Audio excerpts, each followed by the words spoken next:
Bien, muy buenos días, señoras y señores. Bienvenidos al webinar del informe especial número 6 del Mecanismo Nacional de Prevención de la Tortura, denominado Seguimiento a Recomendaciones sobre Condiciones de las Mujeres en Establecimientos Penitenciarios.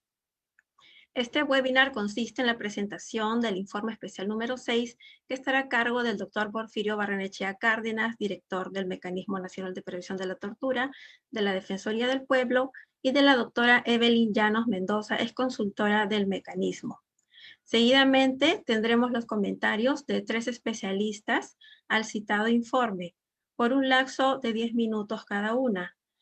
El público asistente podrá formular preguntas a los expositores o panelistas a través del chat del Zoom, las mismas que serán atendidas al final de las exposiciones. A continuación, tenemos el saludo virtual de la doctora Nores Beas, presidenta del Subcomité para la Prevención de la Tortura de las Naciones Unidas, quien por su recargada agenda no nos puede acompañar esta mañana. Adelante con el video, por favor. Buenos días, todos y todas. Es un gran honor para mí saludarlas hoy. Lamentablemente no puedo asistir en el webinar de hoy porque mientras hablamos estoy presidiendo el último día de la sesión del Subcomité por la Prevención de la Tortura. Yo soy Nura Sveos, soy psicóloga y también punto focal de SPT para Perú. Y así siempre es un muy gran placer para mí colaborar con el mecanismo de Perú. He tenido la oportunidad de leer todos los informes del mecanismo y todos reflejan muy bien el trabajo duro y dedicado realizado por el mecanismo. En particular, me gustaría mencionar su trabajo con respecto a los juveniles y menores en prisión, con mujeres detenidas y otros grupos a menudo vulnerables durante la detención. El informe que presentan hoy es un seguimiento de recomendaciones del trabajo apoyado por el Fondo de OPCAT, un proyecto que trata de mujeres en cárceles. Y también quiero mencionar las extremas dificultades creadas por la pandemia y también eso que el mecanismo ha abordado seria y conscientemente en muchas ocasiones y también hoy algo que es de suma importancia. Uno de los principales puntos de discusión en nuestra sesión actual de SPT es exactamente cómo se puedan llevar a cabo las visitas y el monitoreo garantizado de que se respetan los derechos y se evitan las torturas y maltratos en el contexto de la pandemia. Estamos revisando informes sobre experiencias y desafíos recibidos por estados y mecanismos a nivel global. Y en el comunicado que estamos preparando destacaremos fuertemente las obligaciones del Estado de mantener el trabajo y permitir que los mecanismos cumplan con su mandato de manera lo más completa posible. En particular, quiero poner énfasis en la necesidad de facilitar, incluso fortalecer y dar pleno apoyo al mecanismo en su trabajo que están realizando, ahora con medios virtuales, como se describen en los informes frente de nosotros. Visitas virtuales, fotos, entrevistas, conversaciones, todo utilizando los medios electrónicos. Como no puedo hablar mucho tiempo hoy día, solamente diré lo siguiente. Nuevamente mis felicitaciones con un informe excelente, altamente profesional y importante, también porque destaca en la situación de las mujeres detenidas y sus derechos y necesidades. También muy importante es el mensaje del informe, que es las condiciones deben cumplir con los estándares de las reglas de las Naciones Unidas para el tratamiento de las reclusas, quiere decir las reglas de Bangkok. Estos fueron adoptados por la Asamblea General de ONU en diciembre de 2010. El informe refiere con frecuencia en estas reglas como los estándares necesarios para satisfacer las necesidades específicas de las mujeres delincuentes y presas. Me gustaría concluir con lo siguiente. En primer lugar, es absolutamente importante que las recomendaciones del mecanismo sean empleadas, con seguimiento y respaldo de parte del mecanismo mismo, del defensor y las instituciones estatales. En particular, quiero mencionar los siguientes puntos. El hacinamiento, que es un grave problema en Perú y también otros países, y ahora con consecuencias muy problemáticas. La atención de salud que requiere ser mejorado y la importancia también de mecanismos de queja accesibles para las internas. También nunca olvidar la atención a la población LGBTI, a menudo en situaciones muy difíciles y marginalizados, el trato adecuado y las internas y sobre todo la atención a las mujeres que están con sus hijos en lugares penales. También es súper importante esos días con suficiente agua, condiciones higiénicas y alimento, todo para reducir también el peligro de la pandemia.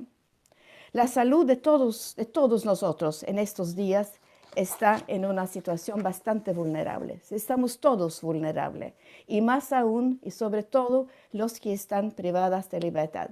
La situación es mucho más crítica aún. Por eso yo deseo a todos mucho éxito en el trabajo importante. Gracias muy fuerte y valioso trabajo que han hecho. Mis felicitaciones y les deseo un muy buen webinar. Hasta pronto. Bien, muchas gracias a la doctora Nores Beas. Y a continuación le cedo el uso de la palabra al director del Mecanismo Nacional de Prevención de la Tortura, el doctor Porfirio Barrenechea Cárdenas, para la presentación del informe.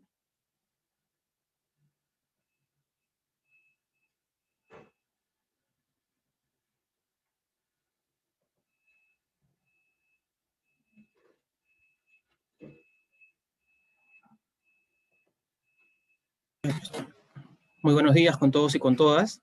Es para mí un honor el poder dirigirme a ustedes y presentar el informe especial número 6, un informe especial que ha redactado y preparado el Mecanismo Nacional de Prevención de la Tortura, y que lo que busca es hacer visibles algunas situaciones, como ya lo indicaba la doctora Nores Beas, en relación a las condiciones en las que se encuentran las mujeres privadas de libertad. Mencionar que el Mecanismo Nacional de Prevención de la Tortura presenta informes. Uno de los informes que presentamos siempre son los informes anuales. Cada mayo de cada año se presentan los informes junto con el de la Defensoría del Pueblo al Congreso de la República, pero también presentamos informes especiales, que son los informes temáticos, que tienen que ver con problemáticas específicas que nos permiten poder mencionar aspectos fundamentales que puedan estar vinculados a los derechos de las personas privadas de libertad. En este caso específico, el de las mujeres. Mencionar también que estos informes tienen como propósito, como decíamos, hacer visibles las condiciones de las mujeres privadas de libertad. Implementamos lo que denominamos nosotros las supervisiones preventivas multidisciplinarias, que tienen que ver básicamente con las situaciones en las que se encuentran las mujeres privadas de libertad desde un enfoque multidisciplinario. Es decir, no solo van los abogados, también vamos acompañados de médicos, de psicólogos, que nos van a permitir seguramente tener una mirada más, como decíamos, multidisciplinaria de las condiciones en las que se encuentran las personas privadas de libertad. Entendiendo también que los lugares de privación de libertad, dentro de un concepto amplio, no solo se restringen a las cárceles, sino también a otros lugares como los centros de acogida residencial, de niños, niñas, adolescentes y de adultos mayores, las escuelas de formación policial militar, los centros juveniles, entre otros, ¿no? Y también dentro de una mirada, dentro de un enfoque que siempre planteamos en la Defensoría del Pueblo, que es la del colaborador crítico. Es decir, no estamos en contra de ninguna gestión, al contrario, queremos que la institucionalidad se fortalezca, pero si en nuestras supervisiones nosotros encontramos alguna situación que no esté marchando bien, que sea necesario mejorar, pues las mencionamos para que en base a los hallazgos y recomendaciones podamos nosotros tener algunas sugerencias para mejorar las condiciones de las personas, ¿no?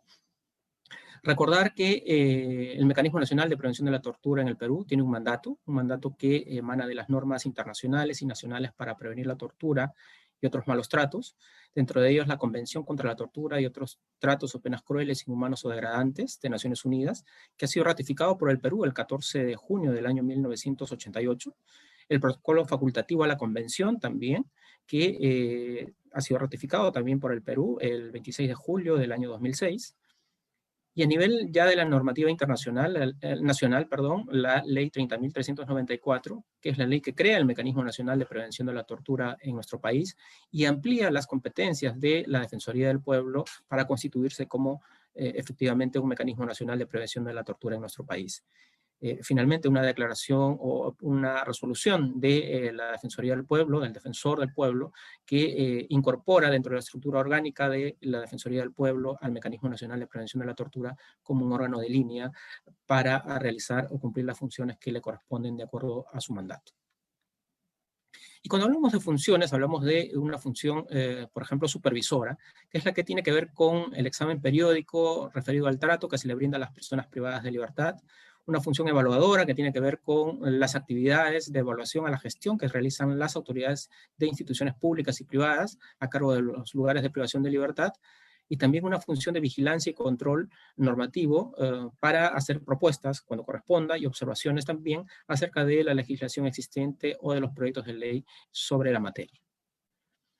El informe que presentamos en esta oportunidad tiene un antecedente que me gustaría poder comentarles muy brevemente, porque es una supervisión que se hizo en el año 2019 y que tuvo como resultado un informe que fue el informe especial número 2, denominado Condiciones de las Mujeres en Establecimientos Penitenciarios de 4 departamentos del Perú.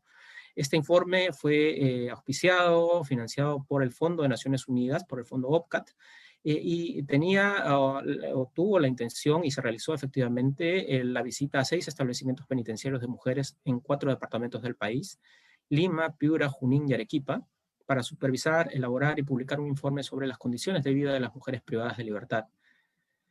De marzo a noviembre del 2019 se supervisaron los establecimientos penitenciarios de mujeres de Chorrillos, anexo de mujeres Chorrillos, Sullana, Jauja, Concepción y Arequipa, con la anotación que estos 6 establecimientos penitenciarios en su momento constituían el 50% del total de establecimientos penitenciarios para mujeres en nuestro país. Esta supervisión y este informe reflejaron varios hallazgos que muy brevemente los vamos a mencionar y sobre todo 34 recomendaciones que se hicieron a 8 instituciones vinculadas con la problemática. Estas observaciones, estas recomendaciones que se plantearon en su momento estuvieron orientadas a algunos temas que los voy a mencionar. Dentro de ellos, la falta, por ejemplo, del servicio de pediatría y limitado acceso de atención en salud mental, falta del registro de la población LGBTI, que tiene que ver mucho con el reconocimiento y los derechos especiales que les corresponden a estas personas también que se encuentran privadas de libertad, a los malos tratos y actos de agresión en contra de las mujeres privadas de libertad, todo el tema de la violencia que hay al interior de los propios establecimientos penitenciarios, la falta de atención oportuna de quejas y peticiones, también importante en la medida que es necesario establecer mecanismos que permitan la denuncia y sobre todo la protección de aquellos que las presentan para evitar represalias, la falta de entrega y difusión de normas de vida que rigen en los establecimientos penitenciarios, la falta de instalación oportuna y adecuada de las mujeres privadas de libertad con sus hijos e hijas, y además una inadecuada cantidad y calidad de agua y de alimentos, ¿no? Aspectos que de manera general los compartimos con ustedes y que nos permiten poder luego hacer una evaluación que es el objetivo de este informe en relación al cumplimiento de las recomendaciones. A continuación voy a pedirle a mi colega Evelyn Llanos que nos presente el marco general del informe especial número 6 y la metodología y los resultados que hubieron en relación al seguimiento de las recomendaciones, y luego ya regresaré para las conclusiones de este informe, ¿no? Por favor, Evelyn, continuemos. Gracias, doctor Porfirio. Buenos días a todos y todas. Bien, continuando con la exposición, presentaré el marco general del informe número 6.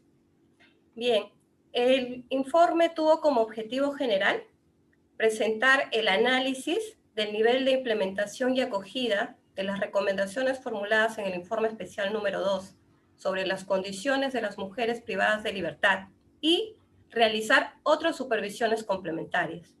Los objetivos específicos fueron, por una parte, recolectar información sobre el cumplimiento de las recomendaciones y realizar un balance del nivel de cumplimiento de estas. Por otro lado, realizar otras supervisiones complementarias desde un enfoque de salud en el contexto de la pandemia por COVID-19. Siguiente, por favor.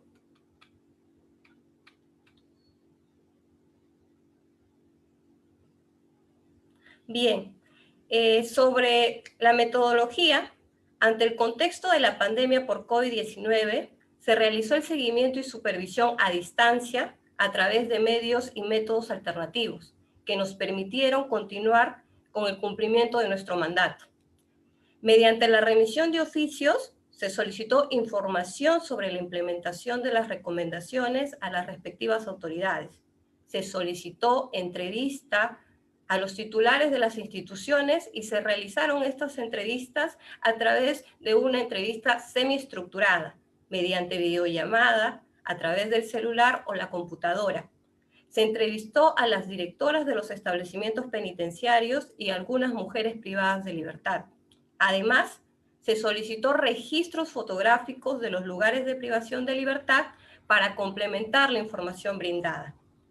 Cabe señalar que el recojo de información a través de estos medios y métodos alternativos no estuvo exento de dificultades, como por ejemplo, problemas en la conectividad de Internet, la logística para llevar a cabo estas entrevistas, por lo que queremos resaltar y destacar que fue muy valioso el apoyo y la buena disposición que nos brindaron las directoras de los establecimientos penitenciarios supervisados. Siguiente, por favor. Bien, para evaluar Para evaluar el nivel de cumplimiento de las recomendaciones, se definieron 3 categorías: en proceso, implementada, no implementada.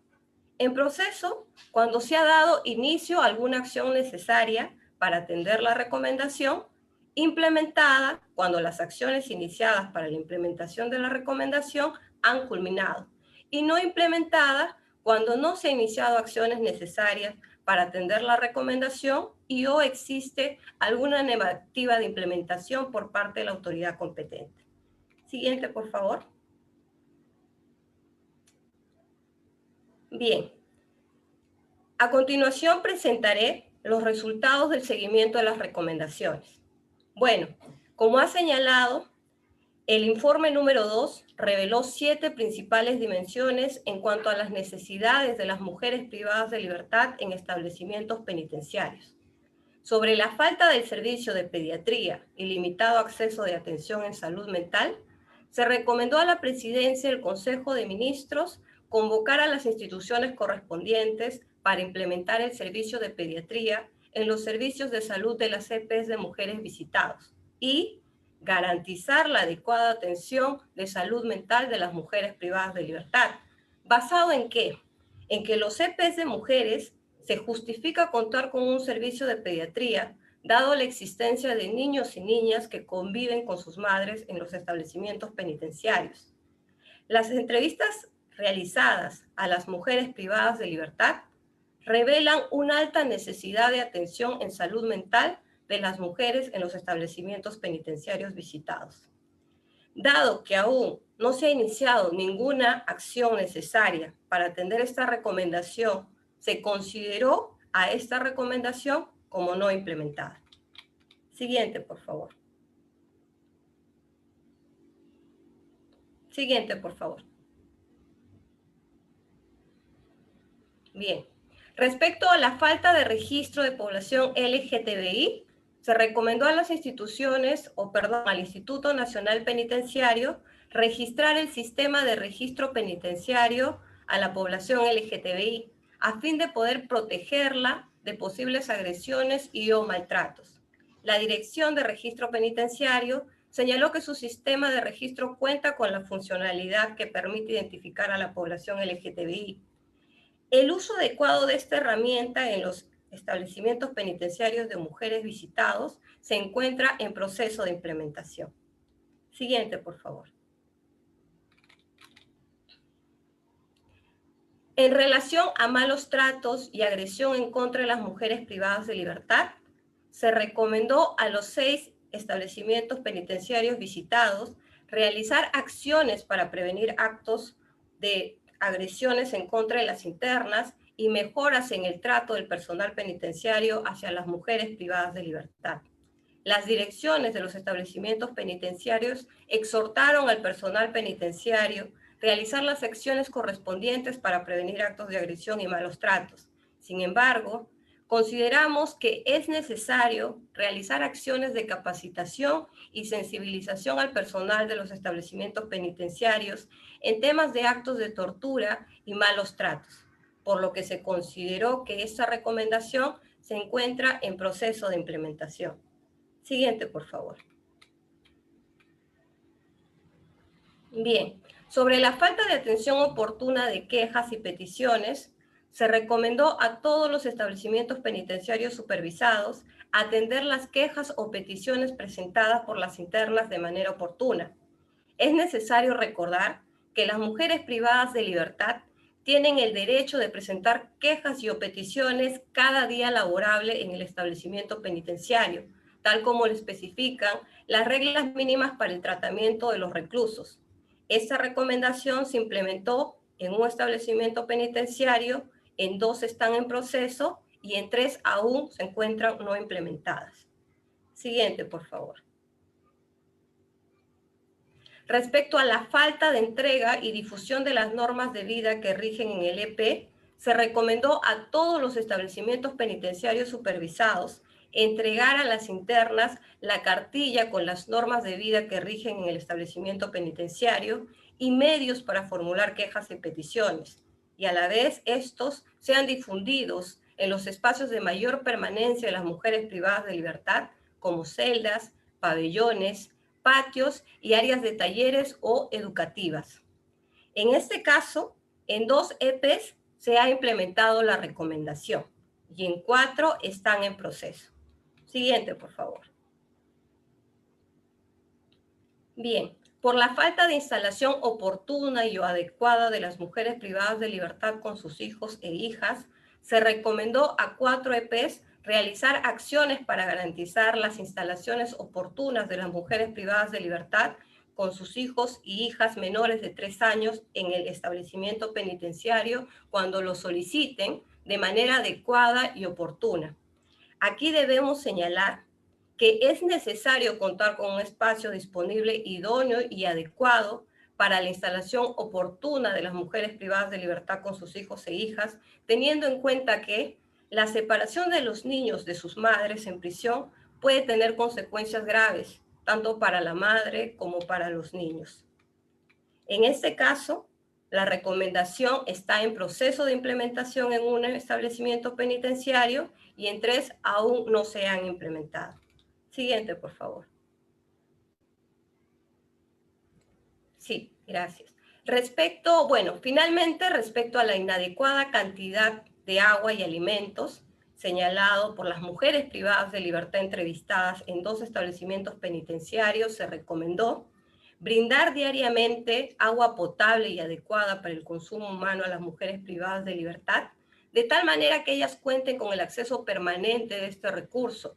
Y por otro lado, mejorar la calidad y cantidad de los alimentos que se les proporciona, teniendo en cuenta las necesidades alimenticias de las mujeres que sufren alguna enfermedad o mujeres con necesidades específicas, como las embarazadas o lactantes.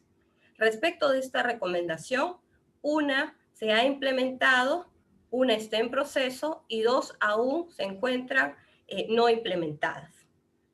A continuación, daré pase al doctor Porfirio, quien presentará el balance del estado de estas recomendaciones, como también los resultados de las supervisiones complementarias realizadas en el contexto de la pandemia por COVID-19.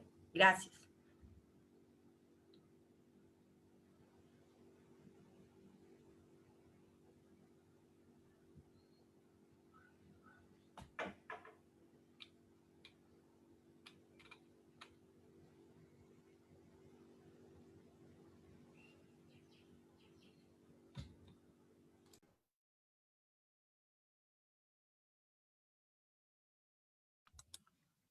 sí, mencionaba que han sido 34 recomendaciones, de las cuales 4 se encuentran implementadas, 21 se encuentran en proceso y no implementadas 9.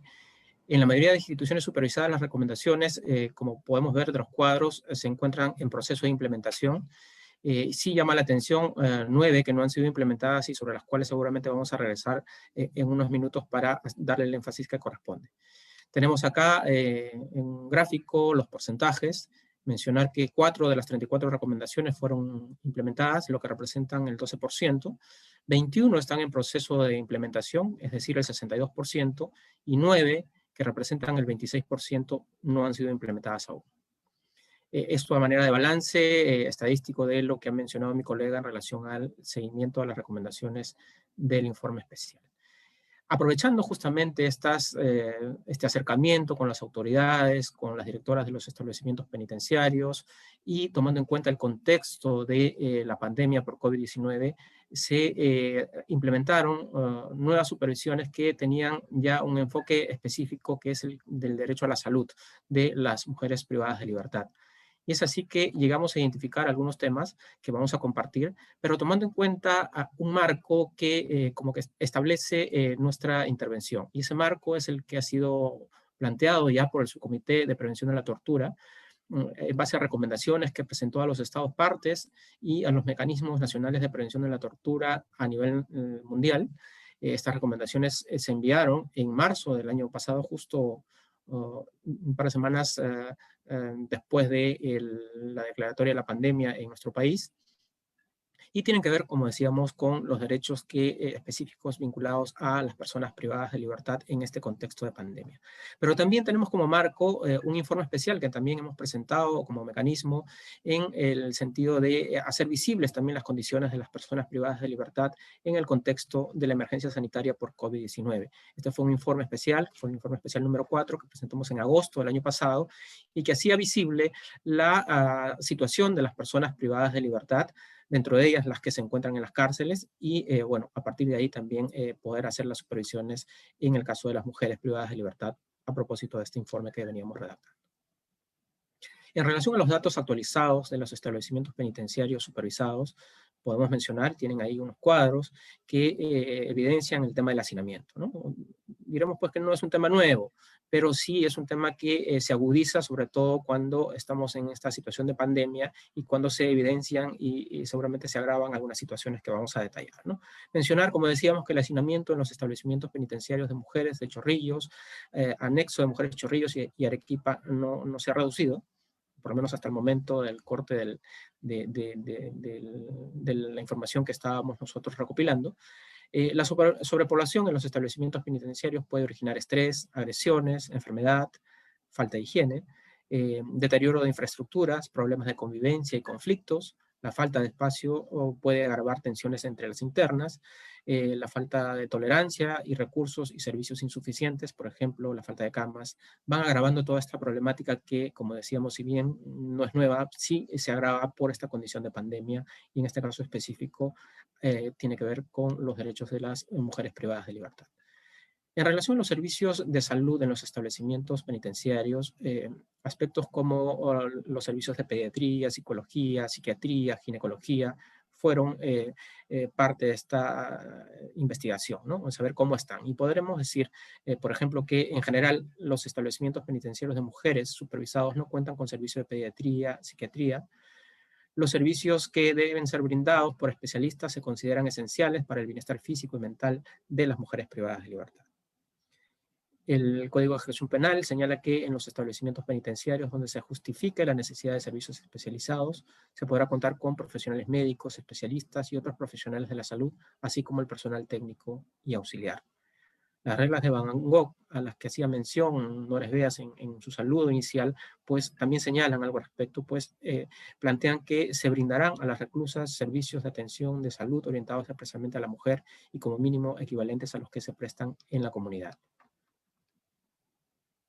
En relación a las medidas de prevención y control de contagios por COVID-19, la información que hemos recibido tiene que ver con la vacunación masiva por neumococo e influenza, la disponibilidad de insumos para lavado de manos y el uso obligatorio de las mascarillas. Al respecto, tenemos que mencionar que la vacunación masiva de la población penitenciaria contra el neumococo solo se realizó en uno de los establecimientos en uno de los 6 establecimientos supervisados.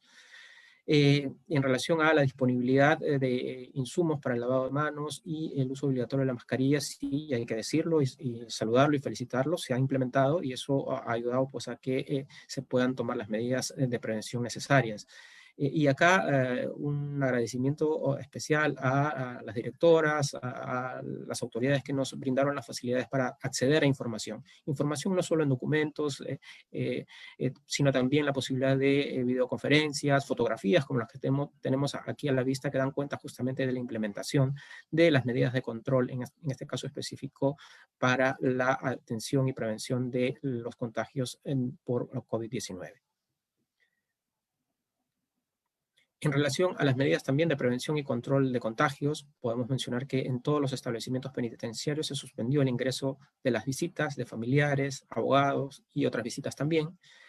En más del 70% de las mujeres privadas de libertad pudimos identificar que se infectaron en 3 de los 6 establecimientos supervisados, los cuales son incluso los que presentan mayor población, mayor hacinamiento, siendo el caso más alarmante el del establecimiento de Arequipa, donde se alcanzó incluso un contagio del 98% según la información que se nos brindó de la autoridad competente. No se pudo brindar el apoyo psicológico necesario y apropiado a las mujeres privadas de libertad afectadas por las medidas de prevención y control frente al COVID-19. En relación a la difusión de la información básica para la prevención sobre el COVID-19, podemos mencionar que se realizó la difusión básica de la información. Sin embargo, la mayoría de las mujeres entrevistadas no tenía claro el procedimiento respecto al tratamiento médico, días de cuarentena o aislamiento, etcétera, que se realizarían si se contagiaran de COVID-19, ¿no? Entonces ahí la necesidad de una mayor profundización en relación a la información que es necesaria para que estemos y estén sobre todo las personas privadas de libertad informadas sobre este tema. En 2 de los establecimientos penitenciarios, los cuales presentan incluso la sobrepoblación más alta, se reportaron casos de discriminación entre las mujeres privadas de libertad por temor al contagio. Al respecto, el Subcomité de Prevención de la Tortura recomendó que se deben tomar todas las medidas apropiadas para evitar que quienes están en cuarentena o hayan sido puestas en cuarentena sufran alguna forma de marginación o discriminación una vez que regresen a su comunidad. En relación a la designación y adecuación de espacios de cuarentena y aislamiento por COVID-19, mencionaremos que en uno de los establecimientos penitenciarios supervisados se usó el área de aislamiento disciplinario como área de aislamiento por COVID-19 y en 2 de los establecimientos penitenciarios el aislamiento y o cuarentena no contaba con una buena zona de ventilación natural. El subcomité al respecto ha mencionado o recomienda impedir que el uso del aislamiento médico tome la forma de aislamiento disciplinario, por lo que habría que tener ahí el cuidado correspondiente. Al respecto, la Cruz Roja también señala que estas áreas deben cumplir con las medidas de ventilación natural y limpieza máxima para evitar que la enfermedad se propague. En relación al personal médico para la atención por COVID-19, podemos mencionar que en 4 de los establecimientos penitenciarios supervisados no se cuentan con médicos, por lo menos hasta el momento de las supervisiones que realizamos, no se contaban con médicos para la atención de los casos de COVID-19 y que estos serán atendidos por enfermeras. Al respecto, las reglas de Mandela señalan que es derecho de los reclusos en general el poder gozar de los mismos estándares de atención sanitaria que estén disponibles en la comunidad exterior. La falta de médicos en los establecimientos penitenciarios puede constituir un acto de discriminación, incluso una transgresión al derecho a su salud. En relación a la provisión de insumos para la higiene y la protección de las personas privadas de libertad, en este caso específico de las mujeres en los establecimientos supervisados, podemos decir que en 5 de los establecimientos supervisados no se suministran papel higiénico, cepillo, ni pasta dental, ni toalla higiénica a las mujeres privadas de libertad. Al respecto, el subcomité señala que se debe asegurar la provisión de suficientes instalaciones y suministros sin cargo, es decir, sin costo, a todos los que permanecen detenidos para permitir a los detenidos el mismo nivel de higiene personal que deben seguir la población en general. Bajo el contexto actual de COVID-19, lo anteriormente señalado pues, cobra mayor importancia. Al respecto, las reglas de Van Gogh señalan que las mujeres deben tener fácil acceso a toallas higiénicas, libres de cargo y sin tener que pasar por la vergüenza de tener que pedirlas. La falta de estas provisiones básicas, como la falta de compresas, toallas higiénicas, pueden constituir un trato degradante también, se menciona, ¿no?, en otra disposición. En relación a la comunicación con la familia y abogados defensores, manifestar, como se puede apreciar en la imagen, que las mujeres privadas de libertad se comunican con sus familiares usando los teléfonos monederos de los establecimientos penitenciarios. Sin embargo, esto resulta insuficiente en la medida que no es posible, en algunos casos, incluso costear la llamada, ¿no? En ninguno de los establecimientos penitenciarios, por lo menos hasta el momento de nuestras supervisiones, se proporcionó a las mujeres privadas de libertad un método alternativo de comunicación con sus familias, y esta restricción del derecho a la comunicación pues, puede constituir incluso un trato cruel, inhumano o degradante en la medida que afecta directamente a la persona privada de libertad y también a los familiares que pudieran estar interesados en saber en qué condiciones se encuentran, ¿no?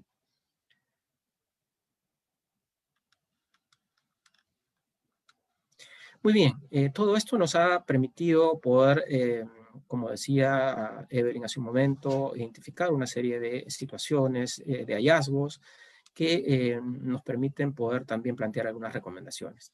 Y las recomendaciones que vamos a presentar van en dos niveles, ¿no? Una de ellas, que es la que está referida a aquellas recomendaciones de seguimiento al informe que presentamos en el año 2019, para ver o buscar que se reiteren y que se cumplan aquellas que no han sido implementadas y que se terminen de implementar aquellas que todavía están en proceso.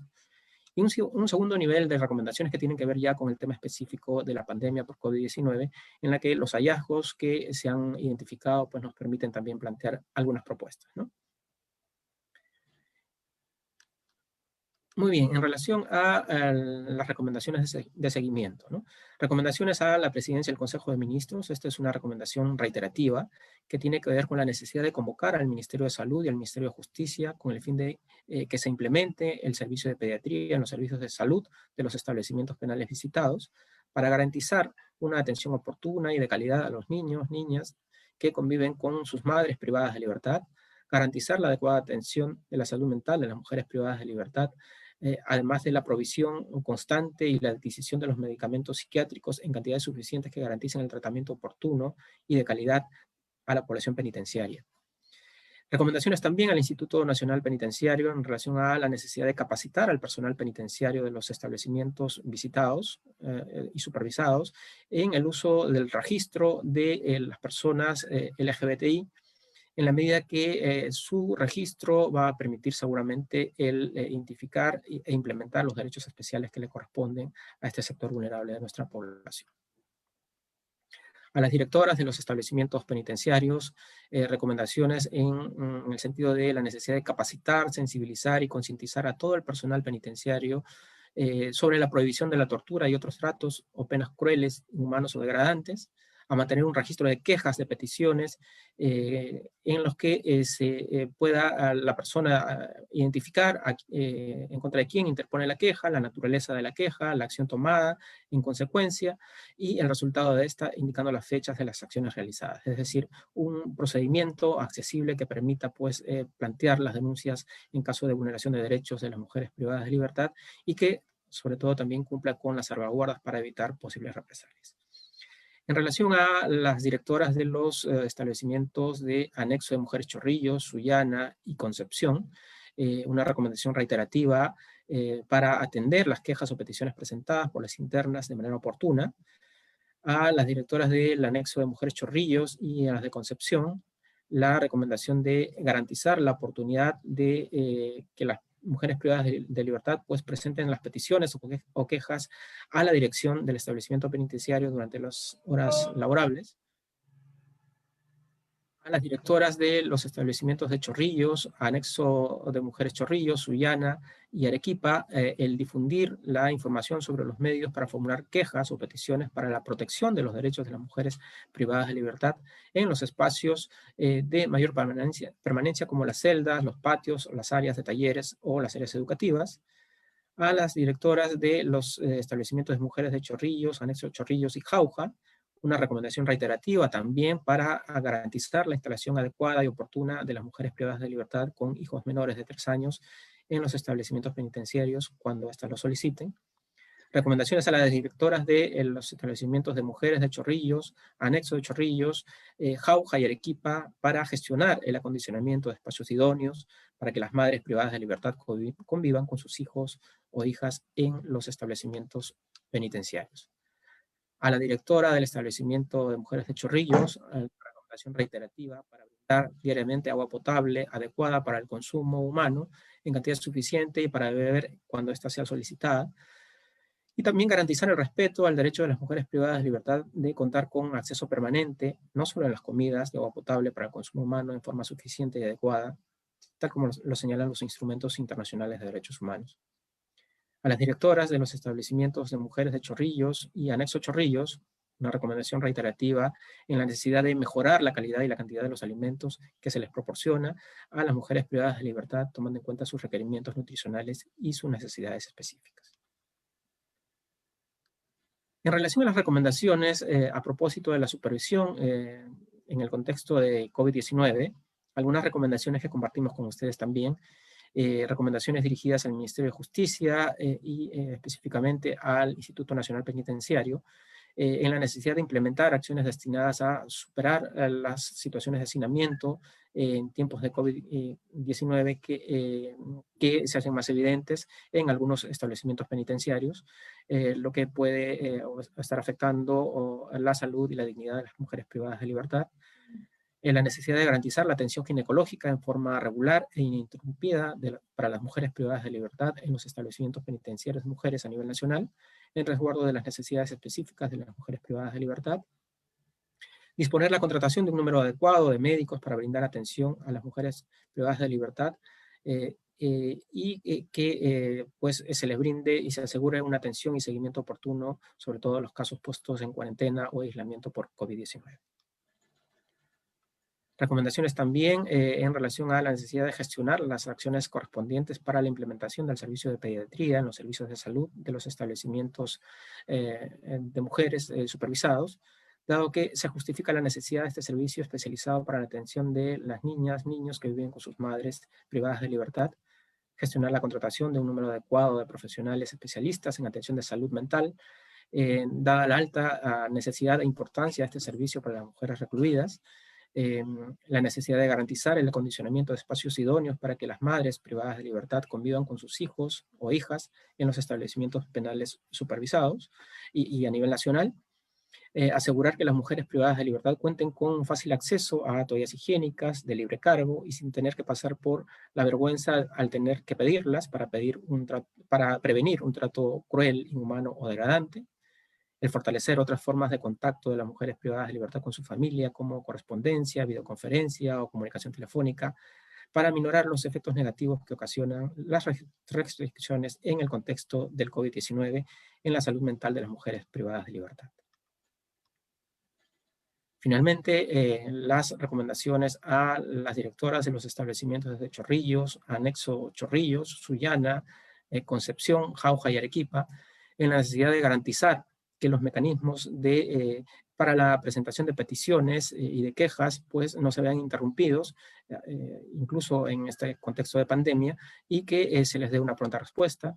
El establecer procedimientos para brindar apoyo psicológico regular e ininterrumpido a las mujeres privadas de libertad en grupo o de manera individual para aminorar los efectos negativos que ocasionan las restricciones en el contexto del COVID-19 en la salud mental de las mujeres privadas de libertad. Realizar también charlas de sensibilización dirigidas a las mujeres privadas de libertad y al personal penitenciario para prevenir la estigmatización y discriminación de las mujeres identificadas como casos probables o confirmados por COVID-19. Como mencionamos, estos hallazgos y estas recomendaciones tienen que ver con esta lógica de prevención de tortura y de tratos crueles, inhumanos o degradantes. Va también en el sentido, como lo mencionábamos, también de colaboración crítica, de aportar con nuestros hallazgos, con las recomendaciones a que finalmente se pueda implementar de manera progresiva aquellas situaciones que todavía no se han mejorado y que pudieran estar afectando a los derechos de las mujeres privadas de libertad Esperemos que las autoridades en un siguiente informe puedan ya reportar incluso un nivel de cumplimiento mayor y estaremos seguramente a la espera de esos resultados. Muchísimas gracias. Bien, muchas gracias, Porfirio y Evelyn.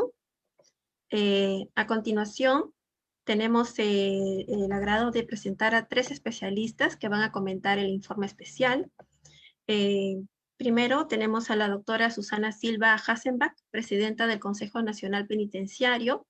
Ella es licenciada en Derecho por la Pontificia Universidad Católica del Perú y magíster en Derecho Aplicado al Desarrollo por la Law in Development de la Universidad de Warwick, Inglaterra. Ha sido secretaria de Integridad Pública de la Presidencia del Consejo de Ministros, coordinadora general de la Comisión de Alto Nivel Anticorrupción en la Presidencia del Consejo de Ministros, defensora adjunta para la Administración Estatal de la Defensoría del Pueblo e inspectora general del Ministerio del Interior. Asimismo, ha sido presidenta del Comité de Expertos del Mecanismo de Seguimiento de la Convención Interamericana contra la Corrupción de la Organización de Estados Americanos, OEA, y ha ejercido la representación de Perú ante los grupos de trabajo anticorrupción de la OEA, Naciones Unidas, APEC y OCDE. Es también docente en la Universidad del Pacífico, la Academia Diplomática, la Escuela Nacional de Control y el Centro de Altos Estudios Nacionales en materia de ética y lucha contra la corrupción. Actualmente se desempeña como presidenta del Instituto Nacional Penitenciario. Adelante, doctora. Muchas gracias, Cecilia. Muchas gracias a la Defensoría del Pueblo por la invitación a ser parte de la presentación de las recomendaciones de este importante reporte.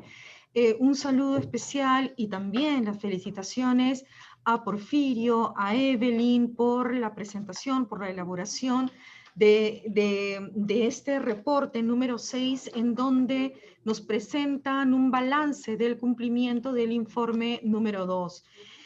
En primer término, yo quiero decirles que estoy totalmente de acuerdo con las recomendaciones que se han formulado, con el sentido de las recomendaciones que se han formulado, y que yo misma, cuando vine asumí la posición de presidenta del INPE, uno de los temas en los cuales señalé que debíamos brindar una atención especial era a toda la población vulnerable. Y dentro de la población vulnerable, ciertamente también consideramos a la población de mujeres. Entonces, hay algunos aspectos que, dicho esto, obviamente, y además asumiendo el compromiso de que el Instituto Nacional Penitenciario, más allá de que las recomendaciones, de acuerdo a la tabla que ustedes han elaborado, no esté expresamente dirigida o dirigidas al Instituto Nacional Penitenciario. Sin embargo, yo sé que finalmente todas estas recomendaciones pasan necesariamente por una decisión política desde la presidencia del INPE, y que desde ya les quiero decir que la asumo totalmente como un compromiso de gestión. Hay algunos temas, sin embargo, que ya se han venido dando. Creo definitivamente que de pronto habría que hacer algunos ajustes. No sé si es que ya está totalmente listo este reporte número 6, porque se citan o se refieren, mejor dicho, porcentajes de hacinamiento. Y lo que ocurre es que durante toda la época de la pandemia, que arrancó en marzo y en la cual todavía continuamos, se implementó una política desde el gobierno para que haya mayor número de excarcelaciones. Entonces, por ejemplo, la sobrepoblación que existe, ciertamente, no es un tema de exculpar o de justificar ninguna responsabilidad del gobierno respecto de los niveles de hacinamiento, pero creo que sí sería bueno hacer el ajuste de las cifras, ¿no? Por ejemplo, en el caso de Mujeres Chorrillos, ha salido un número importante de mujeres que hace que hoy día no estemos en 78% de hacinamiento, sino en 65% de ese porcentaje, ¿no? Igual también en el caso de anexo y también en el caso de del penal de Arequipa. Ahora, hay algunos hallazgos, algunas recomendaciones que se formulan sobre la base de hallazgos que sí se le vienen dando un trato o una atención prioritaria, como por ejemplo el tema de lo que se menciona como hallazgos respecto de que no habría en los establecimientos penitenciarios médicos para la atención de los casos COVID-19. Es cierto que han habido en algunos momentos, no ha habido el número necesario o no ha habido la cobertura médica con profesionales. Sin embargo, ya hoy día existe una política también que la hemos plasmado inclusive en un documento en el sentido de que más aún en esta coyuntura COVID, todos los establecimientos penitenciarios tienen que contar con por lo menos un médico profesional, ¿no? Entonces, estamos procediendo a hacer una contratación de personal bastante grande para garantizar que hayan médicos en los establecimientos penitenciarios. Ayer, por ejemplo, estuve en Chorrillos Comunes, en Anexo también, supervisando que se cumplieran las condiciones que nosotros como Instituto Nacional Penitenciario hemos establecido que tienen que darse sí o sí. Y, por ejemplo, ya me habían planteado efectivamente que el médico, la médica que estaba en el penal de anexo, por razones netamente administrativas con las cuales, en fin, en su momento no he estado de acuerdo, tuvo que salir, dejar su posición y ahora más bien lo que se ha dispuesto es que tiene que haber un personal médico y que si debido a los tiempos de contratación CAS va a tomar un mes, como a veces demoran, en este caso se ha dispuesto que aún por contratación por modalidad de terceros, tiene que garantizarse la pronta presencia de un médico, ¿no? Entonces, temas como esos que se han ido subsanando, o temas, por ejemplo, también como lo que se establece también como recomendaciones, el fortalecer formas de contacto de las mujeres privadas de libertad con su familia. Desde que llegué, desde el 4 de septiembre, conscientes de que tenía que mantenerse de todas maneras una situación de prohibición de las visitas presenciales de las familias a los internos e internas, inmediatamente se puso en marcha un programa que va a servir para siempre, o sea, esto ya queda para el INPE, de videollamadas. Hoy día, de los 68 establecimientos penitenciarios, 62 tienen ya implementado el sistema de videollamadas y lo que estamos haciendo hoy día es aumentar el número de computadoras, de laptops, de estas formas para que hayan mayores posibilidades para mayor número de internos e internas. Entonces, hoy día y ayer mismo he estado supervisando en Comunes, en Anexo Chorrillos, y esto es algo que más bien la población hoy día reconoce como algo importante. Y ojo que además, sumado a este tema, estamos implementando algo que es la telemedicina. El día martes vamos a iniciar el proyecto de telemedicina, lo cual me alegra muchísimo, es algo que yo he querido hacer. Ya tenemos las computadoras, entonces es mucho más sencillo implementar este servicio. Esto lo estamos haciendo con el MINSA y el martes ya arrancamos, obviamente de manera piloto, con penales, con un penal particularmente, y esto lo iremos aumentando. Soy consciente de que esta coyuntura de COVID no solamente, bueno, obviamente nos afecta a todos los que estamos aquí en la pantalla y a todos los que nos están escuchando, que vivimos seguramente en libertad, pero aún así nos afecta esta coyuntura en que no, de muchas maneras, pero una de ellas es que inclusive queriendo tener citas médicas, hay dificultades que no están, porque los distintos servicios médicos no están atendiendo en toda su capacidad. Si esto ocurre extramuros, intramuros, esto es aún muchísimo mayor. Por eso es que hemos puesto como meta ya la implementación de la telemedicina. Y junto con lo de la telemedicina, quiero comentarles también que también, sí, soy consciente del tema de la salud mental. Precisamente porque la no presencia de las visitas de los familiares a través de las visitas iba a generar una situación difícil para las personas privadas de libertad, es que dispusimos estas videollamadas. Pero junto con eso, también quiero contarles que estamos ya próximos a cerrar un acuerdo, un convenio con la Universidad Católica y una ONG denominada Ser Humano para que un grupo de 30 psicólogos y psicólogas brinden apoyo a la población privada de libertad.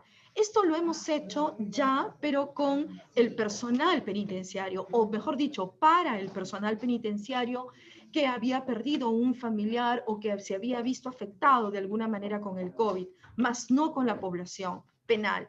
Hoy día lo que estamos haciendo es empezar esto también como piloto, lo vamos a empezar en Sarita Colonia, en Castro Castro, y he pedido también que se incluya a 2 establecimientos penitenciarios de mujeres, que van a ser 2, obviamente, de Chorrillos. Entonces, estas son medidas que estamos adoptando. Ciertamente no puedo decir de ninguna manera, porque conozco la administración pública, conozco porque también he estado en la Defensoría del Pueblo, he estado en organizaciones que han defendido o defienden no solamente los derechos humanos, sino el derecho humanitario, como es el Comité Internacional de la Cruz Roja, en donde he trabajado y he velado por los derechos de las personas privadas de libertad. Y sé que lo que estoy diciéndoles aún resulta insuficiente en términos de lo que debería ser un trato humano, adecuado para la población penal. Sin embargo, hay, y quiero decirles, y creo que eso ustedes lo saben, que las condiciones son sumamente difíciles, las condiciones en términos presupuestales, en términos del propio número de personal que tenemos, es insuficiente y no es un tema que se pueda resolver de la noche a la mañana como, créanme, quisiera hacer. Entonces, hay un camino trazado para efectos de que esto cambie. Solamente quisiera referirme a 2 temas adicionales a los que han señalado ya ustedes. El tema de la atención especializada por parte de pediatras para los niños. Igual, no solamente desde el día que he puesto un pie nuevamente aquí en el INPE, sino cuando fui vicepresidenta, cuando fui tercer miembro y cuando estuve en Defensoría, que también recomendamos que el INPE tuviera un pediatra dentro de para atender a los niños que están dentro de los penales. Hay un tema legal ahí, hay un tema legal que igual yo ahora que estoy como presidenta creo que se puede solucionar. Y de hecho, claro, digamos, para no ir en contra de ese aspecto legal, en muchas gestiones lo que se ha hecho es básicamente coordinar con las DIRIs, las distintas DIRIs regionales, para efectos de que haya un apoyo de parte de pediatras para los niños. Esto quiero que sea un tema que pueda solucionar en el corto tiempo. De hecho, ya lo hemos conversado aquí. No quiero adelantar todavía nada, pero es algo que lo tengo muy presente en el día a día que realizo esta labor. Y otro tema que me parece también importante resaltar es que precisamente con relación a la población LGTBIQ, nosotros lo que hemos hecho a partir de un trabajo que realizó la Universidad Peruana Cayetano Heredia en noviembre, que lo dio a conocer a la opinión pública, a la comunidad en noviembre, sobre el maltrato que recibe la población LGTBIQ, específicamente en el penal de Lurigancho. A partir de ello empezamos un trabajo desde la perspectiva perdón, de los derechos humanos para efectos de modernizar y adecuar a un enfoque distinto la mirada de derechos humanos que se tiene dentro del Instituto Nacional Penitenciario. Y esto ya lo estamos trabajando con el Ministerio de Justicia, específicamente con el Viceministro de Derechos Humanos. Y en esa misma línea también va lo que tiene que ver con el trato a la población. Esto es algo que yo vengo resaltando hoy mismo, que he estado en el penal de Castro Castro a propósito del Día del Servidor Penitenciario, que se celebra todos los 12 de febrero. Hoy día yo, obviamente, además de felicitar, de saludar, de reconocer el trabajo, también remarco y recalco la importancia de revalorar la institución penitenciaria, revalorar el uniforme, la insignia que llevamos, pero no solamente por decir que cumplimos una función en permanente contacto con la población penal, sino que tiene que ser una función siempre que tenga que agregue valor a través del trato adecuado de la población privada de libertad. Y este trato adecuado no solamente es un trato en términos del contacto físico, también el trato directo en términos de palabras, sino también lo que tiene que ver en contra de la corrupción. Entonces, estas son algunas de las cosas que yo quisiera compartir. No he intentado de ninguna manera de minimizar la responsabilidad que tiene, por un lado, el INPE, pero por un lado mucho más amplio el gobierno, porque creo que la tarea que tiene y la responsabilidad que tiene el gobierno es muchísimo, es muy alta y además, más aún cuando yo creo que siempre ha estado todo el tema de la población penal siempre relegada. Y si no, miremos cómo a partir de lo que es el tema de la discusión respecto o el debate o el tema de agenda de lo que es la vacunación para la población privada de libertad, los comentarios tan negativos que han tenido en la comunidad. Y eso de alguna manera lleva a que siempre en la administración penitenciaria, la población penitenciaria, el personal penitenciario haya sido relegado por años y años y años. Entonces, asumo el compromiso de implementar estas recomendaciones. Porfirio, gracias por brindarme este espacio para plantear estas acciones que estamos haciendo y sin ninguna duda estas son solamente algunas de las que estamos planteando porque hay muchísimo más y aquellas que ustedes nos formulen, pues encantados vamos a estar de siempre ponerlas en agenda del trabajo diario. Gracias. Bien, muchas gracias, doctora Susana Silva. Seguido tenemos los comentarios de la doctora Verónica Filipeschi desde Ginebra, Suiza. Ella es asesora principal de la Asociación para la Prevención de la Tortura, APT, sobre vulnerabilidades y políticas con base en Ginebra y lidera el trabajo que viene desarrollando la APT para proteger a las personas privadas de libertad en situación de vulnerabilidad, entre ellas a las mujeres y las personas LGBTI, trabajando en colaboración con autoridades, organismos de monitoreo independientes, sociedad civil y organizaciones regionales e internacionales.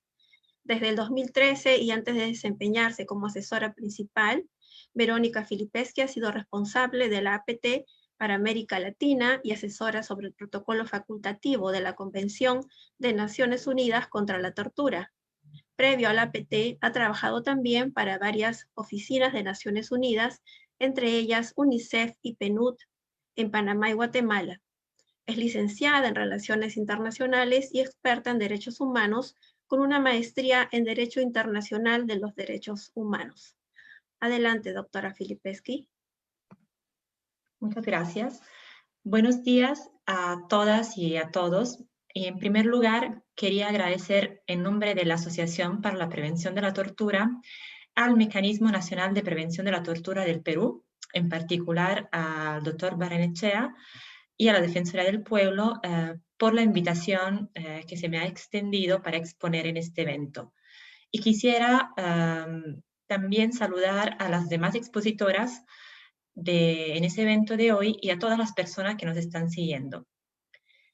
Para mí es de verdad un gran placer poder participar en ese espacio dedicado a un tema tan importante, pero también a menudo descuidado, ¿no? O incluso olvidado, como es la situación de las mujeres privadas de libertad en establecimientos penitenciarios. A nivel mundial, las mujeres y las adolescentes representan en promedio entre el 2 y el 9% de la población penitenciaria nacional. Así que al ser una minoría dentro de la población penitenciaria, las mujeres privadas de libertad tienden a ser invisibilizadas y por ende sus necesidades específicas a menudo son desatendidas, lo cual desafortunadamente se ha venido confirmando en la respuesta que los estados han tomado antes la pandemia de COVID-19. Y en ese sentido, considero fundamental, y la PT considera fundamental, y queremos felicitar al Mecanismo Nacional de Prevención de la Tortura del Perú por su labor continua de monitoreo plasmado en ese informe, que representa un aporte muy importante a la visibilización de las condiciones y el trato de las mujeres privadas de libertad con miras a proteger la dignidad y los derechos de esta población. También quisiera felicitar al Mecanismo de Perú por la continuidad de su labor de monitoreo en ese contexto tan difícil, ¿no?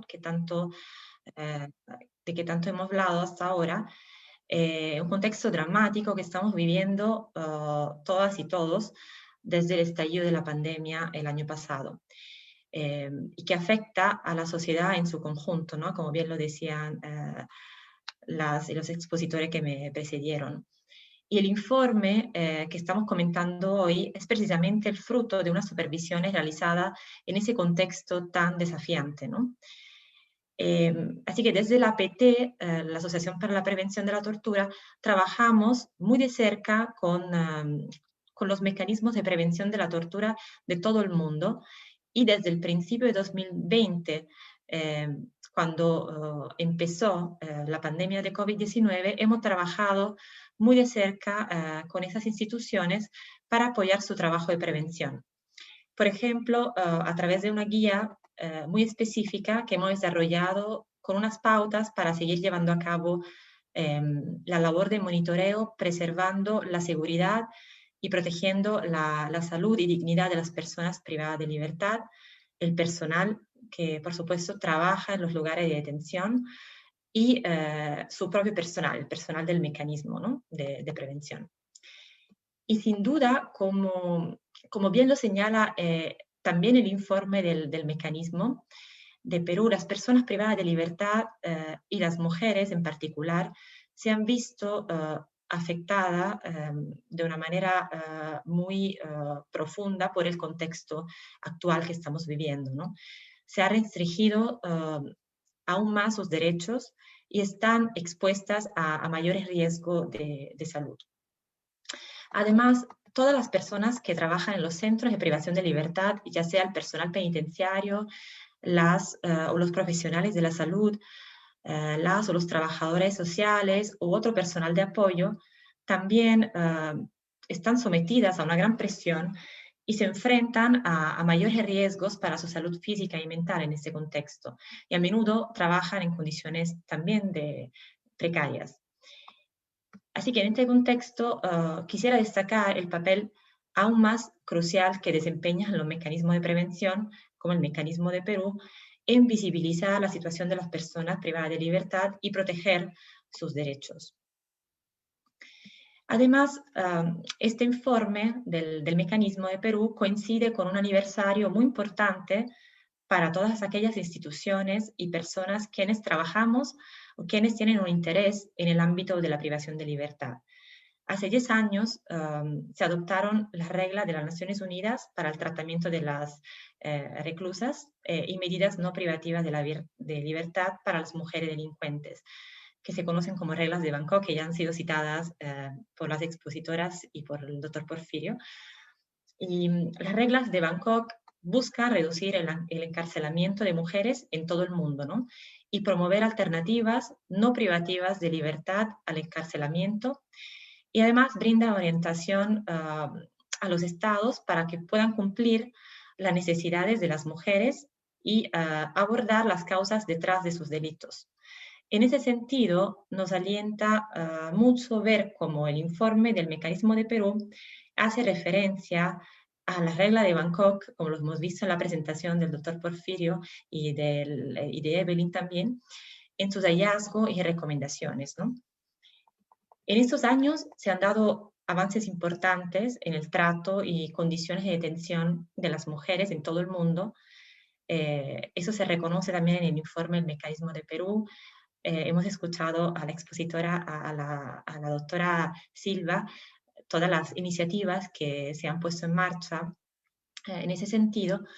Sin embargo, a la fecha, muchos de los estándares en muchos países del mundo, muchos de los estándares establecidos por la regla de Bangkok todavía no han sido implementados, ¿no?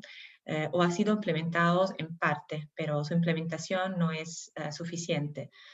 Y siguen existiendo muchas problemáticas y violaciones a los derechos de las mujeres privadas de libertad.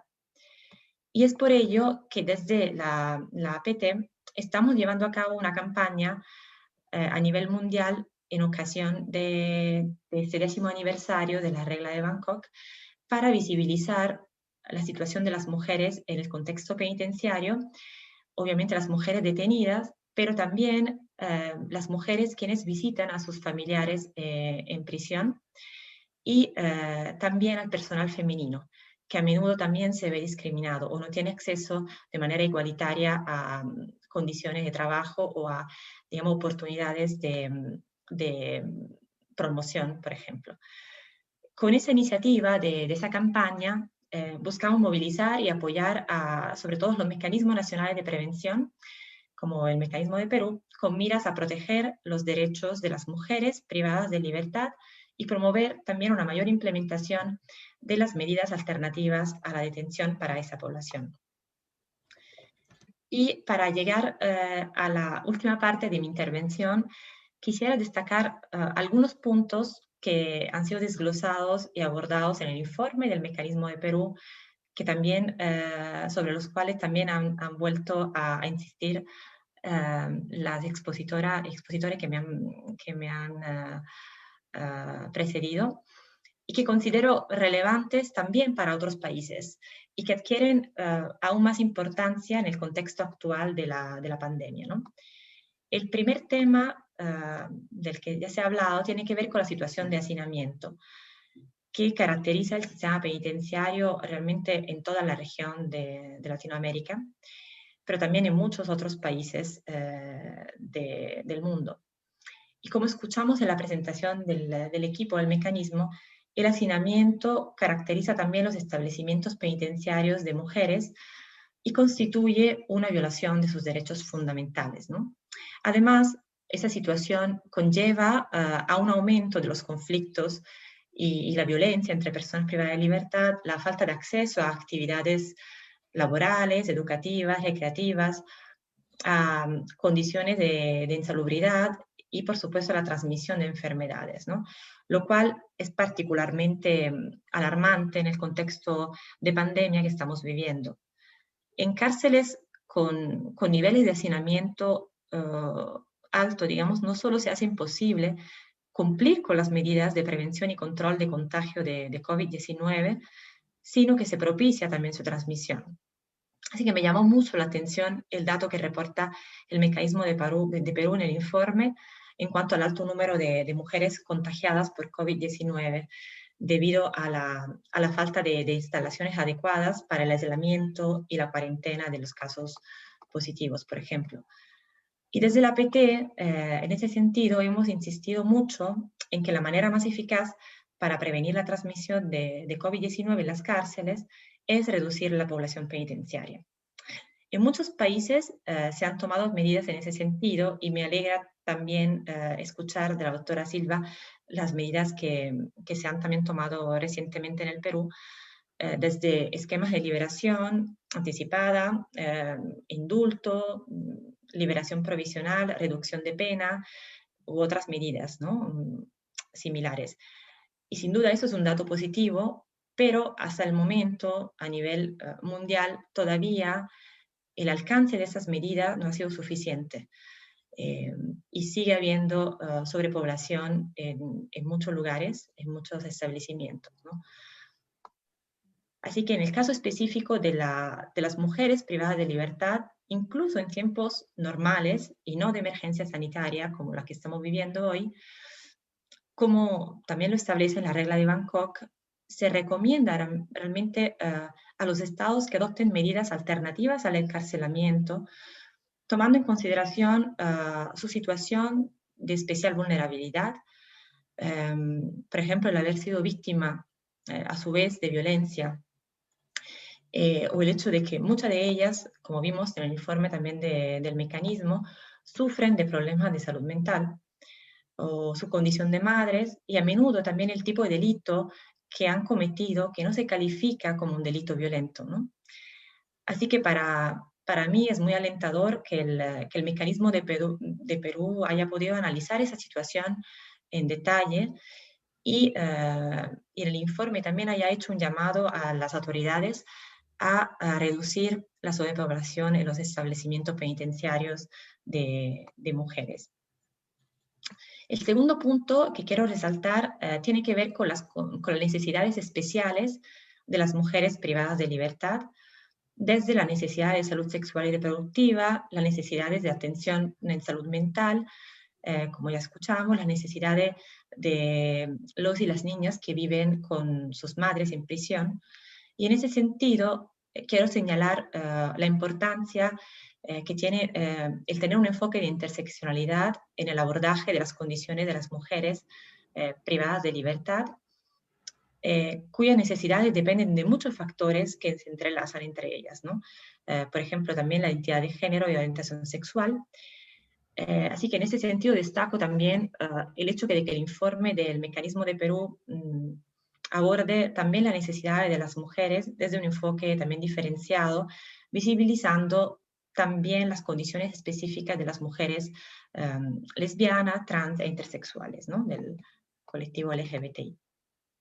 Y por último, quisiera hacer una reflexión sobre el impacto que han tenido las restricciones impuestas a la población penitenciaria en el contexto de pandemia, en la situación emocional y económica de las mujeres en particular. Como se señala también en el informe del mecanismo, la suspensión de las visitas familiares y la falta de acceso a métodos alternativos para mantener contacto con el mundo exterior ha agravado los problemas también de salud mental de las mujeres y ha obviamente tenido un impacto emocional negativo en sus hijos, hijas y familiares, ¿no? También eso ha causado la falta de acceso para muchas mujeres a insumos básicos como alimento, toallas higiénicas, por ejemplo, que a menudo les son proporcionados por familiares. Y otras restricciones como la falta de acceso al trabajo en las cárceles a causa de la pandemia ha impactado también la capacidad económica de las mujeres privadas de libertad y ha tenido consecuencia negativa, por ejemplo, en su posibilidad de comprar insumos básicos o acceder a servicios, por ejemplo, de salud, digamos, de pago para sus hijos o hijas, ¿no? Así que también me alegra escuchar que en el Perú también se están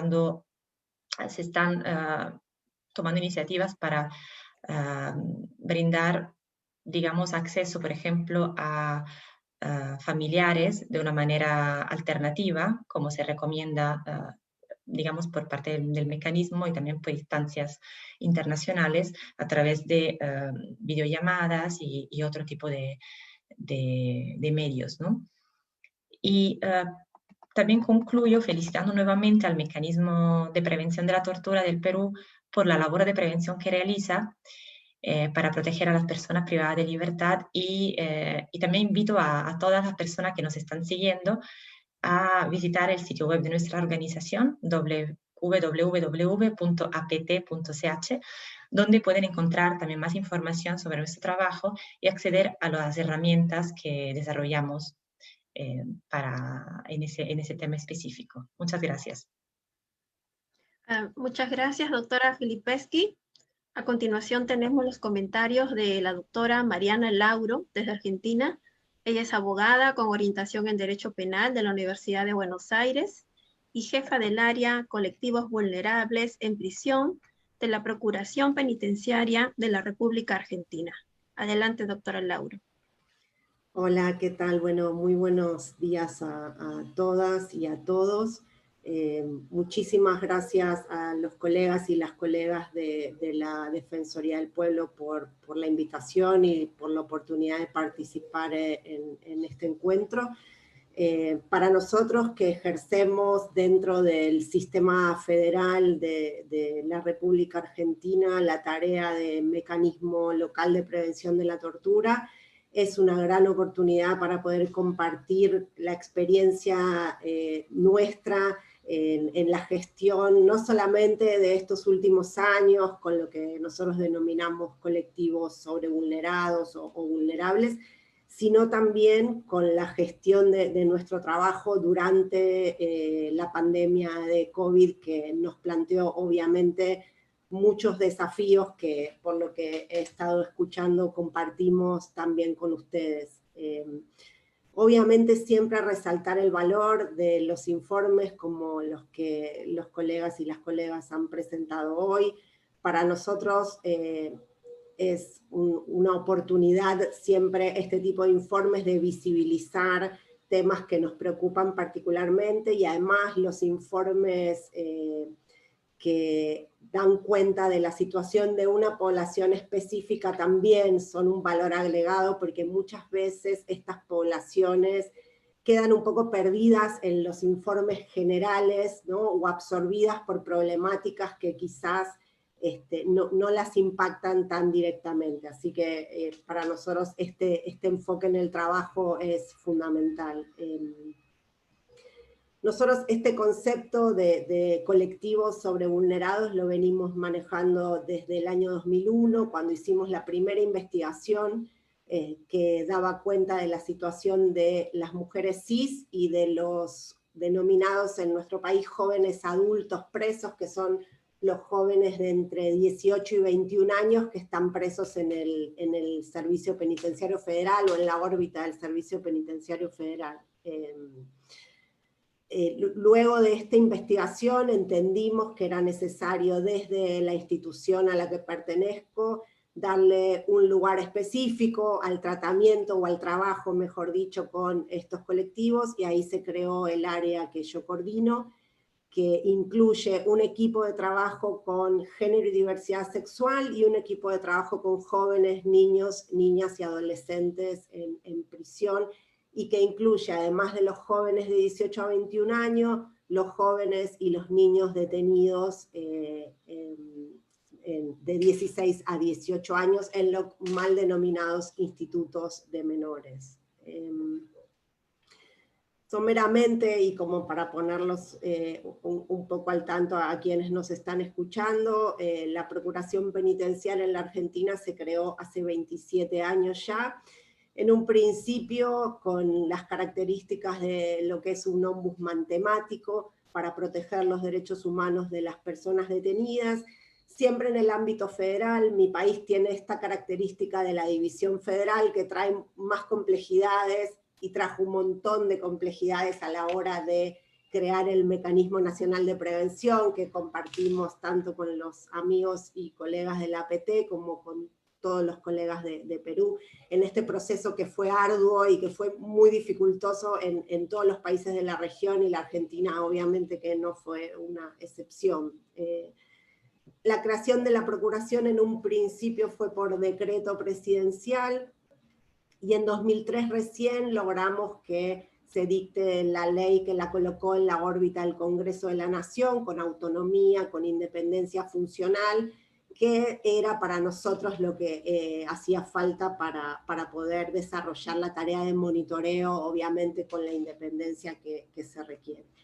Recién en 2013 en mi país se creó el Sistema Nacional de Prevención de la Tortura y el mecanismo local, así que bueno, fueron varios años de intentar también instalar la necesidad de la creación del mecanismo, y la ley que lo crea designa a la Procuración Penitenciaria como mecanismo local de prevención, ¿no? Es decir, como mecanismo en el ámbito federal, cárceles federales, comisarías, centros de detención dependientes de fuerzas de seguridad federales.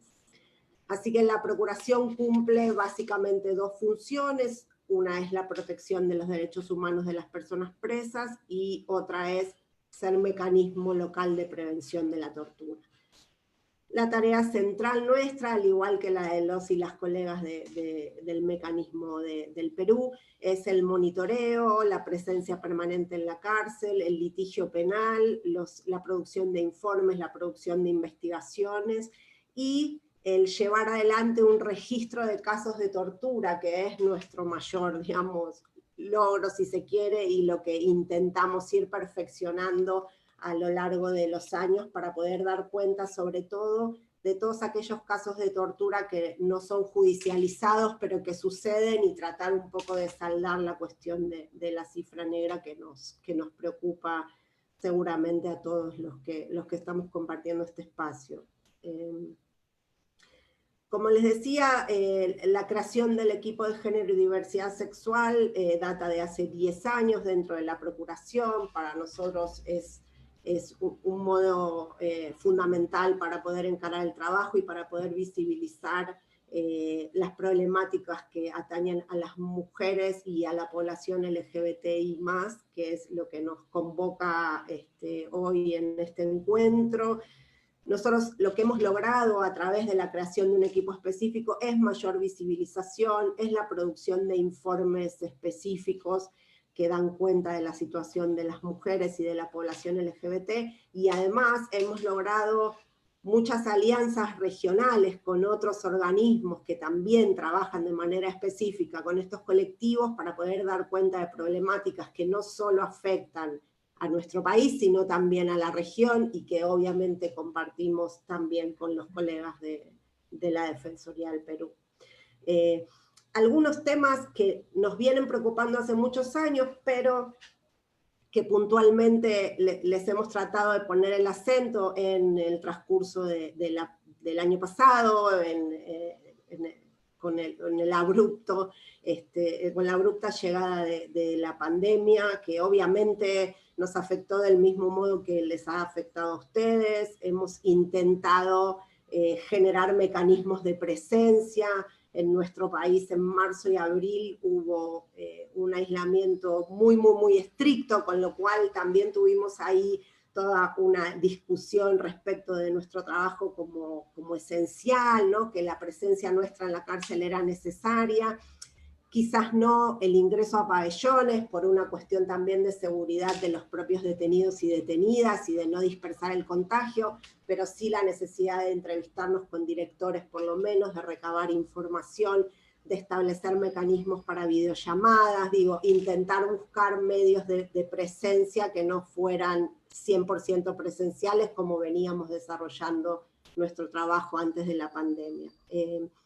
Algunos temas sobre los que hicimos foco, como para no extenderme, tratamos de trabajar en dos ejes. Primero, intentar por todos los medios reforzar los mecanismos de excarcelación que teníamos a la mano. Respecto de las mujeres puntualmente, volvimos a insistir en los ámbitos que pudimos, en el ámbito legislativo, sobre el problema de la desproporcionada criminalización que tienen las mujeres vinculadas con el delito de droga. En mi país la mayoría de las mujeres y población LGBT está detenida por este tipo de delitos, por microtráfico, básicamente delitos no violentos vinculados con la subsistencia, digamos, que atacan muy puntual y brutalmente a las mujeres por sobre otros colectivos de personas presas.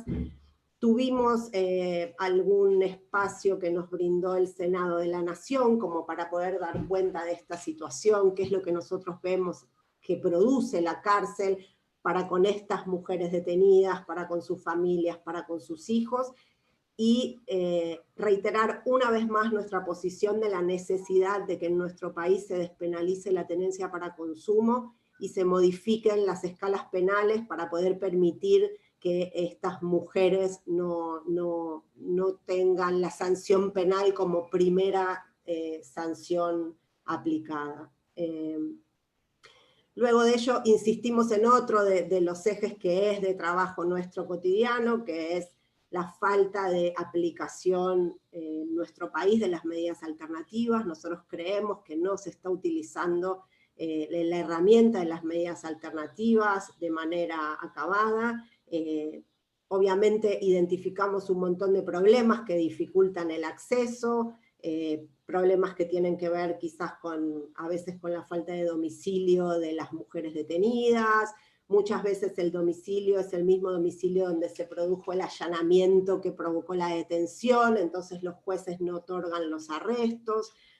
Es decir, tratamos de identificar todos estos problemas y de intervenir en cada uno de los casos de arresto domiciliario para poder destrabar las dificultades que existan y poder, en definitiva, lograr que se le otorgue a las mujeres el arresto domiciliario cuando corresponde.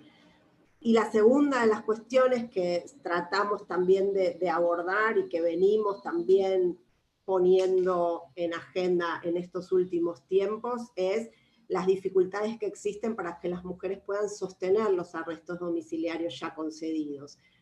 Hay en mi país una ausencia de políticas públicas tendientes a que las mujeres puedan sostener los arrestos. Entonces, esta también es una cuestión por la cual fracasan quizás en algunos casos o en varios casos las concesiones de arrestos domiciliarios.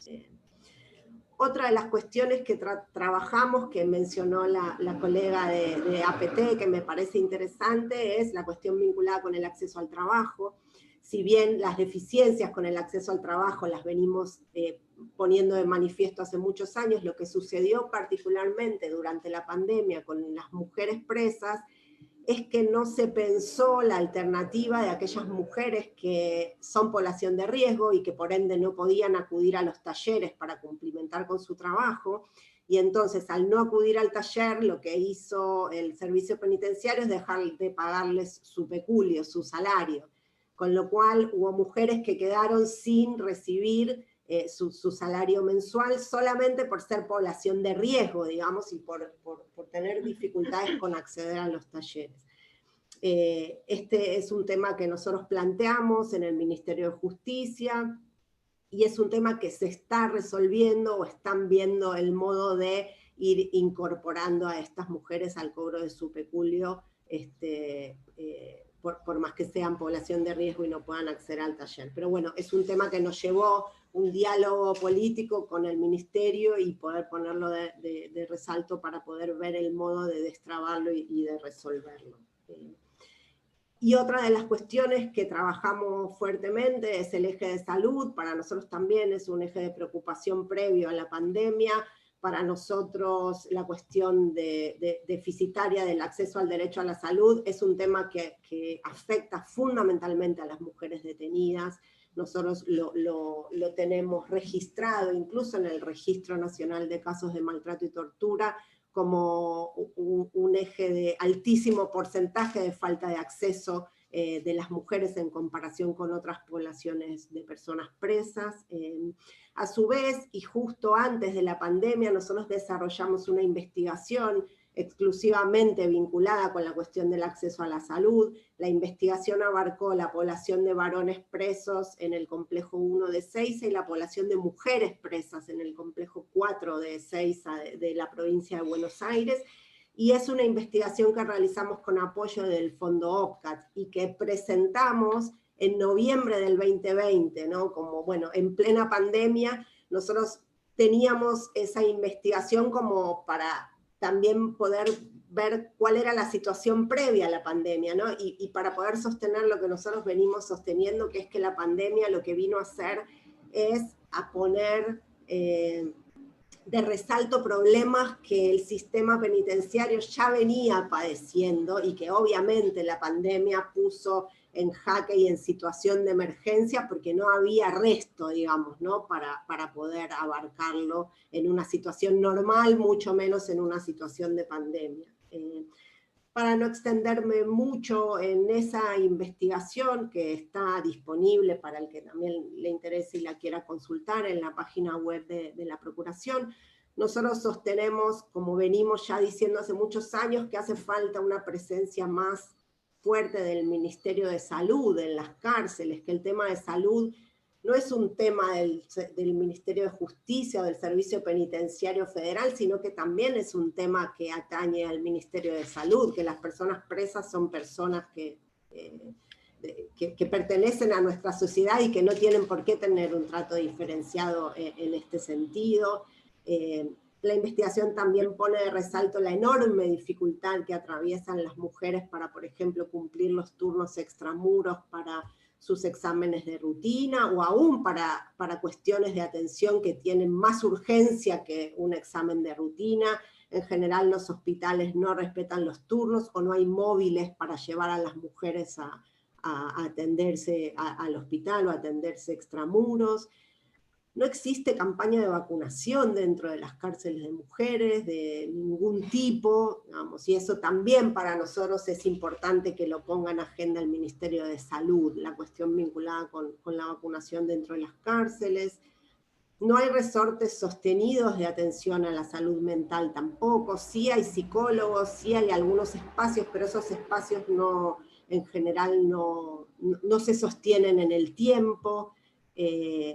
Hay dificultad en la prevención y en la realización de estudios. Muchas veces a las mujeres se les realizan los estudios de rutina, pero no se les dan los resultados. Eso también para nosotros es un tema preocupante. La investigación tiene recomendaciones que no se respondieron puntualmente por parte del Ministerio de Justicia, pero sí hay un espacio de diálogo vinculado con estos problemas que nosotros identificamos, que para nosotros es prometedor y que esperamos que pueda llegar a tener sus frutos a lo largo de este año. La verdad es que la pandemia lo que hizo sí es comprometer el involucramiento del Ministerio de Salud en los problemas de la cárcel, y eso para nosotros fue algo positivo. El Ministerio de Salud fue a hablar con las personas detenidas, colaboró con el Ministerio de Justicia en la implementación de protocolos, que es otra de las cuestiones que nosotros también, al igual que los colegas de Perú, veníamos pidiendo y pedimos específicamente con la declaración de la pandemia de COVID. También hemos hecho recomendaciones vinculadas con la visita. Pedimos también por recomendación que se habilite el uso de telefonía celular para los detenidos y las detenidas mientras duraba la suspensión de las visitas. En el sistema federal el Ministerio de Justicia no accedió a esto. En la provincia de Buenos Aires, por ejemplo, sí se habilitó el uso de telefonía celular. Hace 3 meses más o menos se reanudaron las visitas de las personas detenidas con sus familiares, con lo cual esta situación se ha ido resolviendo por el propio también desempeño de la pandemia. Y también hemos pedido, obviamente, por recomendación, que se garantice la atención médica. Para ir concluyendo, la verdad es que nosotros en el momento del pico de la pandemia, donde más casos tuvimos de COVID dentro de las cárceles, en el caso de las mujeres no ha sido tan alto el porcentaje de mujeres contagiadas. Hemos realizado todas estas recomendaciones. Lo cierto es que el Poder Ejecutivo ha ido resolviendo los problemas coyunturales, digamos, a medida que se fueron dando, y la verdad es que la última parte del año la pandemia no ha sido tan cruda dentro de las cárceles, con lo cual pienso que esto también permitió cierto margen para que el Ejecutivo se acomode un poco la situación, por ejemplo, de lugares de aislamiento, que al momento que la pandemia se desató no existían, no había lugar donde la gente pudiera alojarse cuando era testeada y daba positivo de COVID. Así que pienso que también, digamos, el no haber golpeado tan fuerte en nuestras cárceles federales la pandemia hizo que el Ejecutivo pudiera ir acomodando o adaptando las cosas a la necesidad. Por último, decir que si bien la superpoblación ha sido un tema de mucha preocupación por la Procuración en todos estos años, durante la pandemia la población de mujeres presas en el ámbito federal ha bajado. Nosotros creemos que se han concedido más arrestos domiciliarios y más excarcelaciones, pero además lo que ha pasado es que se han detenido menos mujeres, ¿no? Con lo cual no estamos a niveles de superpoblación como los que hemos tenido en los últimos años. Lo que sospechamos es que esto no va a durar demasiado. Como todos ustedes saben, es una cuestión coyuntural que seguramente no va a durar demasiado. Así que lo que hemos intentado hacer en este último tiempo es aprovechar esta baja de la población para poder pedir, por ejemplo, en algunas acciones judiciales que tenemos abiertas, que se desmantelen camas dobles, donde se habían puesto camas dobles para paliar la superpoblación, pero que no cumplían con los estándares necesarios de condiciones materiales. Es decir, intentamos en las instancias judiciales ya abiertas advertir de la situación de la baja de la población penal para poder ir desechando estas medidas que tomó el servicio penitenciario para poder paliar la superpoblación y que ahora no parecen ser necesarias, por lo menos por ahora. Así que no quiero excederme mucho más del tiempo. Les vuelvo a agradecer mucho a todos por escucharme y puntualmente a los compañeros de la Defensoría por la invitación y el espacio. Muchas gracias. Bien, muchas gracias, doctora Lauro.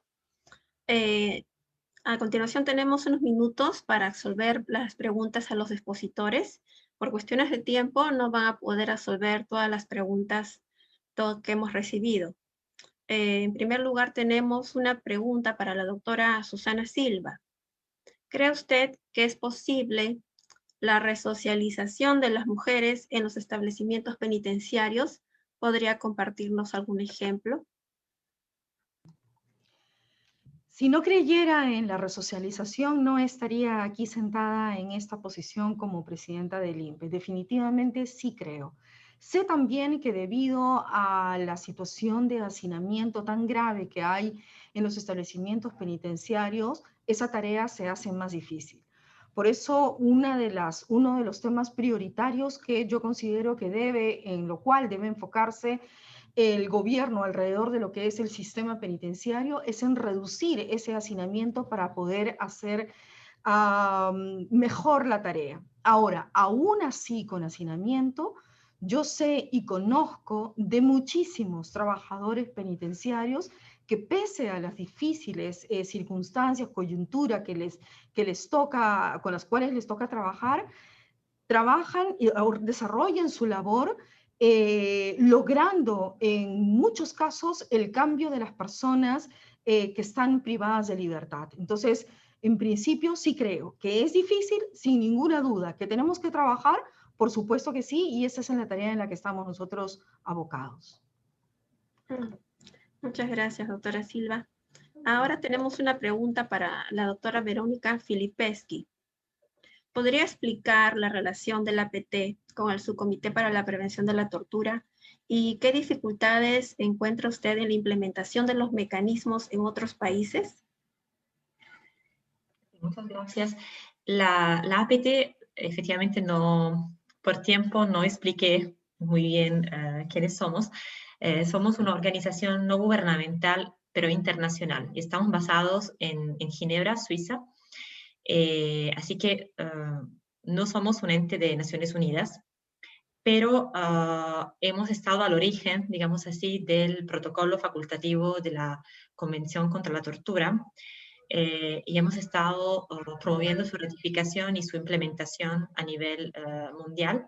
Y en ese sentido, nuestra relación con el subcomité es de de mucha colaboración, desde cada uno desde su, obviamente su rol y su experticia, pero también de incidencia, digamos, para que el subcomité, por ejemplo, para poner de manifiesto sobre, digamos, en la agenda del subcomité ciertos temas que nos parecen de especial relevancia e importancia.